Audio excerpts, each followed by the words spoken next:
Well, the Oklahoma Sooners are in search of another coordinator. 2 months after firing Seth Luttrell and subsequently hiring Ben Arbuckle, Brent Venables, for the second consecutive offseason, is going to have to replace both of his coordinators because first-year defensive coordinator Zac Alley, Venables' protege, a guy who cut his teeth under Venables in the coaching profession while out at Clemson, is headed to West Virginia to serve as the defensive coordinator for the Mountaineers under Rich Rodriguez. This is shocking, Brandon. Parker Thune, Brandon Drum here with you to break it all down on this OU Insider Under the Visor Emergency podcast. This is shocking. Not because it is completely out of the blue, because Alley's name had been linked to the vacancy at West Virginia for a couple of weeks now. But shocking because this is just a move that on paper doesn't seem to make a ton of sense. A move that you would not have expected to occur.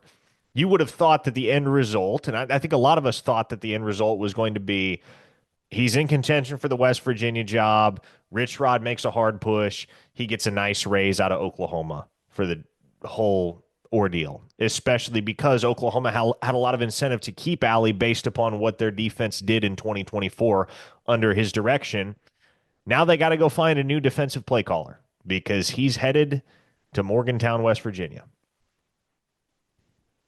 Yeah, I'm gonna say it. I'm sorry. What a shit show. What a shit show. It is. It is. Right now, I don't even know what more you can call Oklahoma football at this point. You have a deal verbally in place with Zac Alley. He tells the coaches, the players, I'm coming back. Yep. And then deuces the next day. When I got told earlier this afternoon that they're still waiting on a signature, I knew that was not good because they agreed to terms like 4 days ago. Verbally. That's the key detail. Verbally. Verbally. Yeah, the detail. Verbally. Yes, we're all good. Blah, blah, blah. I don't get it. I won't get it.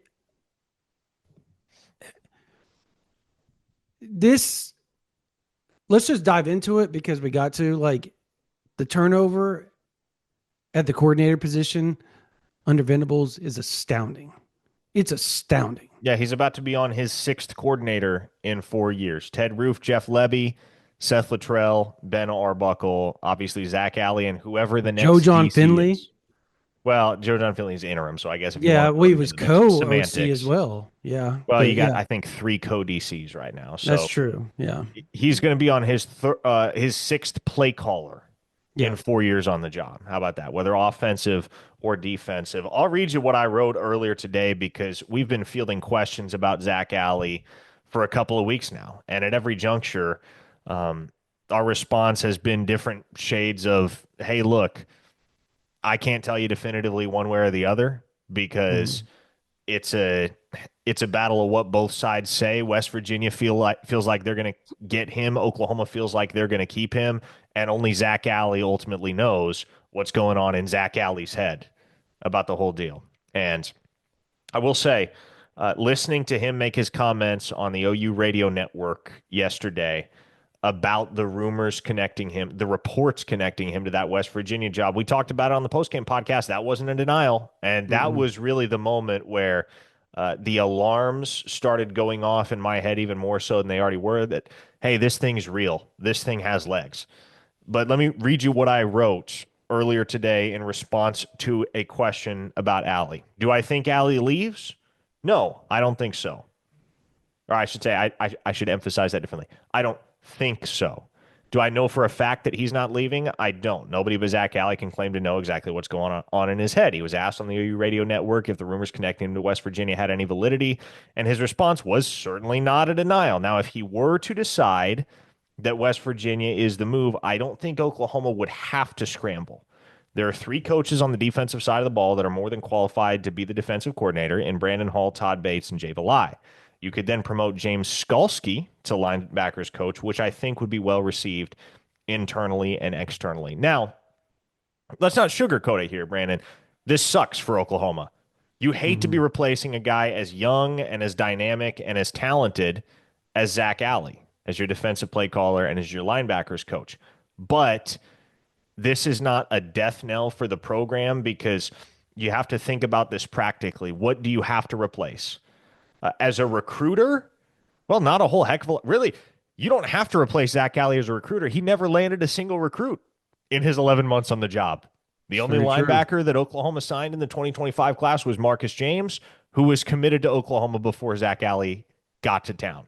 So, as far as the recruiting ramifications, there won't hardly be any.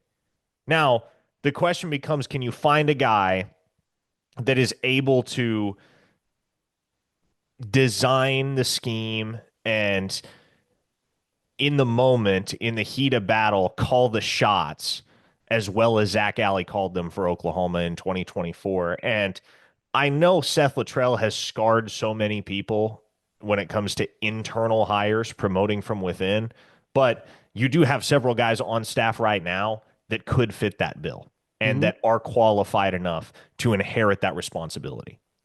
Most definitely. The top of the list is Brandon Hall. Then you got Todd Bates, Jay Valai. Look, I'm trying to word this like really delicately. We talked about it before you came on here because it's like such a hard thing to talk about. The reason for the turnover is the work, the pressure. It's a cooker under BV, particularly with his defense. You have to be able to put up with the fact that you're running his scheme that he knows everything about. And if he feels like it can be ran a certain way or done differently, he's going to voice that opinion and he's going to put the pressure on you to abide by that opinion, from what I'm told. Now, that played into this Alley situation, I'm told. Like, Alley wants to be his own guy. Alley wants to not feel like Venables is the one getting the credit for everything. But the odd thing is he was up for the, oh my gosh, the assistant award, right? The top assistant award, the Royals Royals Award, that's award. right. Yeah. So like I I don't understand that. Um he has an affinity for Rich Rod, get it. But this, from what I'm told, had more to do with the hours, with just the pressure cooker that is the SEC. And sometimes that plays into every decision. And it might play into who wants this job. It will play into who wants the job. It will.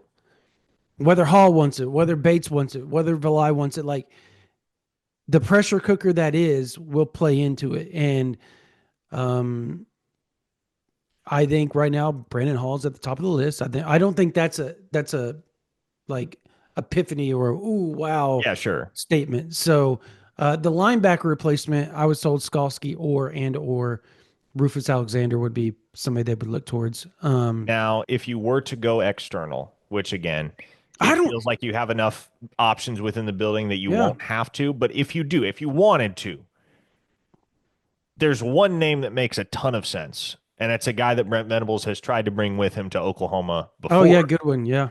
Wes Goodwin, Yeah. defensive coordinator and linebackers coach at Clemson.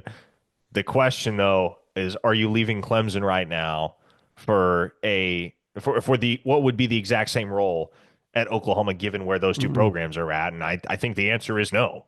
If I'm Definitively Wes no. Goodwin, I probably don't want any part of that. All respect to Brent Venables and all respect to the University of Oklahoma, but Clemson just played a college football playoff matchup last Mm-hmm. weekend. Oklahoma just lost the Armed Forces Bowl. They're not on the same plane right now as programs. And so Mm-mm. this is just the latest in a string of blows for this program, man. They cannot buy a win. They cannot buy some good news. And It's been one gut punch after another for weeks and weeks, it feels like. Really, for the whole 2024 season. You got Ben Arbuckle, and that's great. You got John Mateer, and that's great. But feels like the bad news has far outweighed the good in 2024 mhm, for this Oklahoma football program. something catastrophic positive on the positive side needs to happen to swing it back in.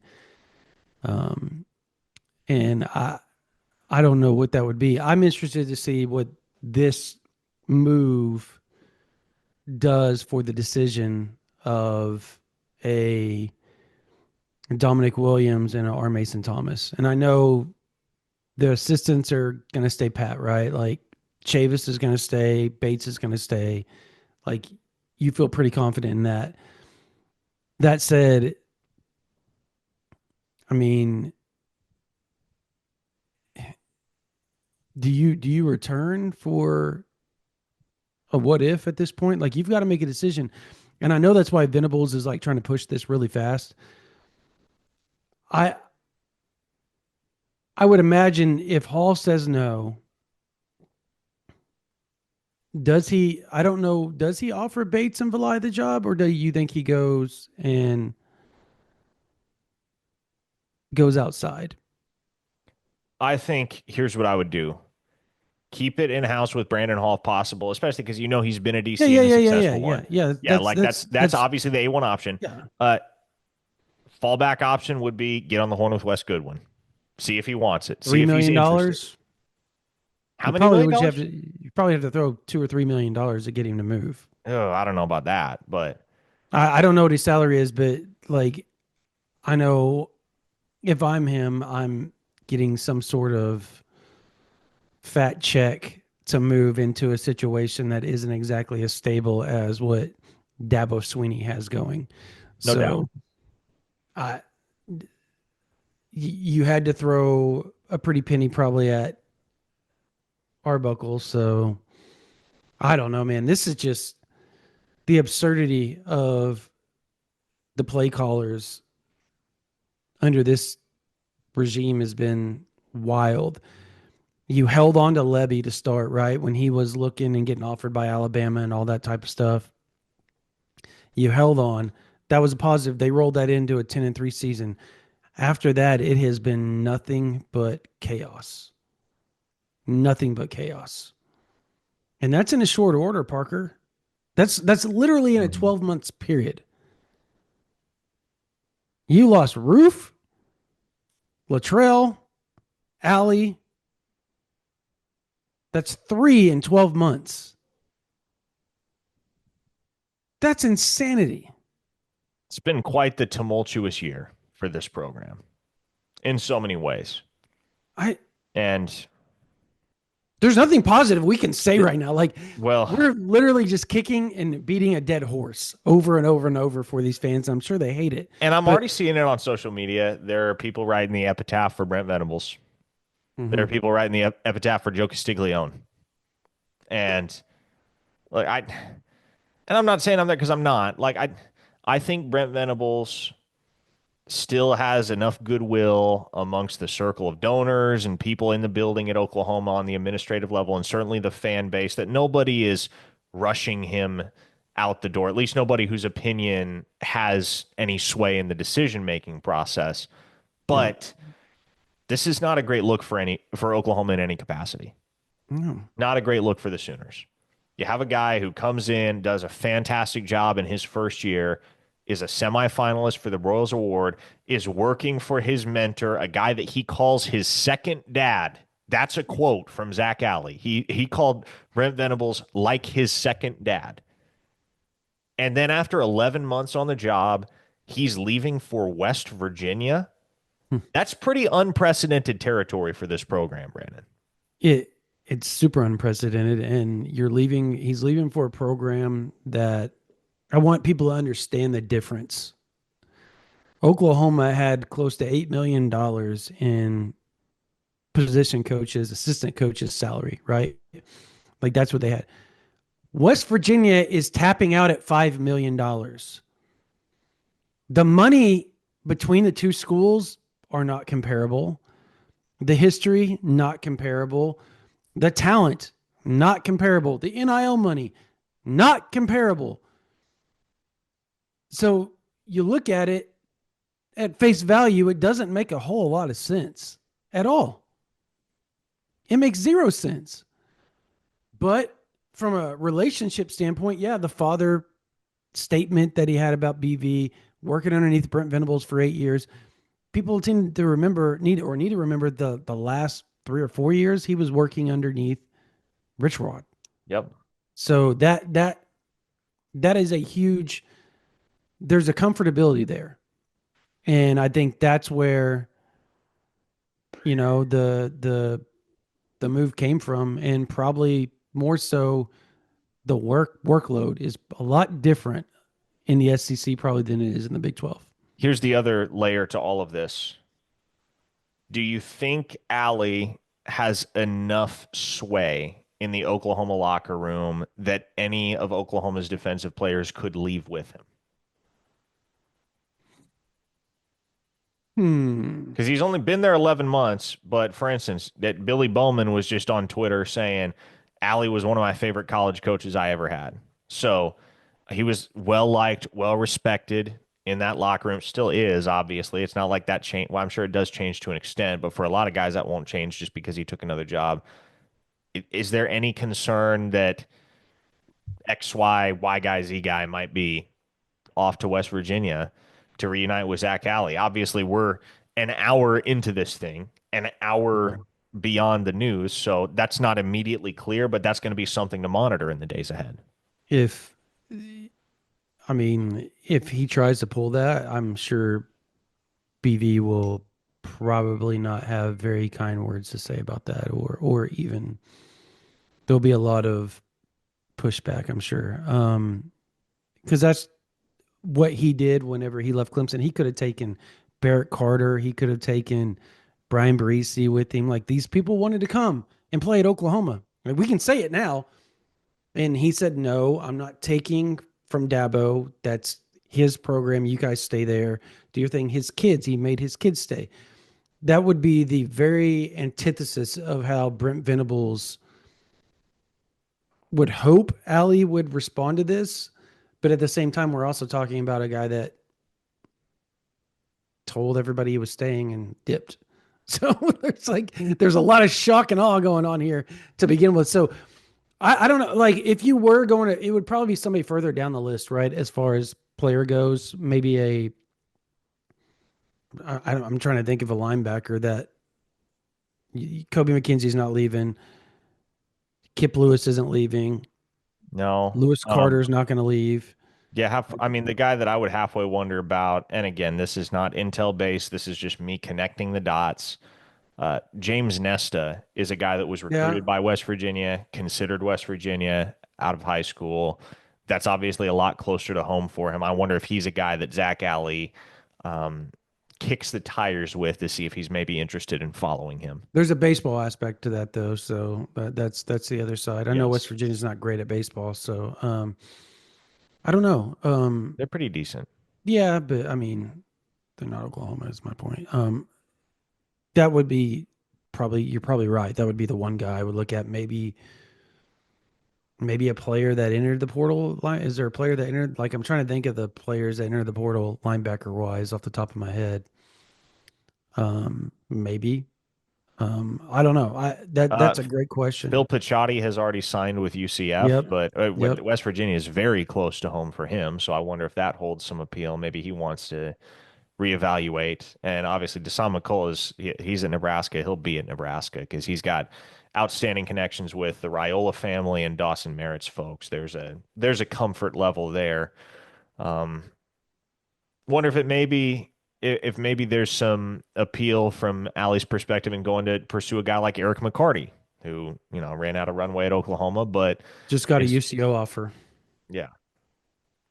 I don't know I don't know what offers he has. I know UTEP has offered. He posted one from UCO today, but who knows, man? That's going to be something that we're going to keep a close eye on in the coming days because in this day and age, you've almost come to expect it. A coach takes another job, there are Players follow. players that are going to follow. And Mhm. we've seen it with Jeff Levy, even though we didn't see it right away. We've seen it. Brennan Thompson as a great recent example. Really, the only counterexample, the only glaring counterexample that comes to mind is, of course, Brent Venables when he made the transition from Clemson to Yep. Oklahoma. And he Yep. made a promise to Dabo Swinney that he wasn't going to rate the roster, and he didn't. And the only guy that at the time was committed to Clemson that flipped to Oklahoma was Jaron Kanik. So, And he had to persuade BV to do that, by the way. yes, That wasn't an easy thing for to be done. So, um, yeah, this is going to be an interesting next probably week. I would assume they're going to probably have it done very quickly because because of the transfer portal. You've got to get this thing solidified. The unfortunate part is that they didn't wait till the he didn't wait till the 5 day grace period. So now they can enter the portal. And I guess if you lose a coordinator, you can enter the portal. So a lot of things open up for Oklahoma. This is going to be an interesting time. It's going to be really, really, really interesting to see how all this plays out. It's never ends, Parker. It it never. does not. And we will have it all covered for you at OUinsider.com. We've tracked the Alley saga, reported all that we have been told throughout. Obviously, getting a lot of details after the fact that are available to subscribers over there. As far as the ramifications and the aftermath and the process of hiring a new defensive coordinator and a linebackers coach, we'll be all over it for you at OUinsider.com. Hope to see you over there. It's just a few bucks a month for a subscription, nothing that's going to break the bank, and we will make it worth your while. We promise you that. Give it a try. See if you like it. I'm inclined to believe you will. Definitely subscribe to this YouTube channel if you're watching on the YouTube side. We'd appreciate that as well. Thanks for tuning in to this emergency podcast. Oklahoma defensive coordinator Zac Alley on the move to West Virginia, and we will continue to track all the developments and the fallout in the days ahead. For Brandon Drum, I'm Parker Thune. Everybody take it easy.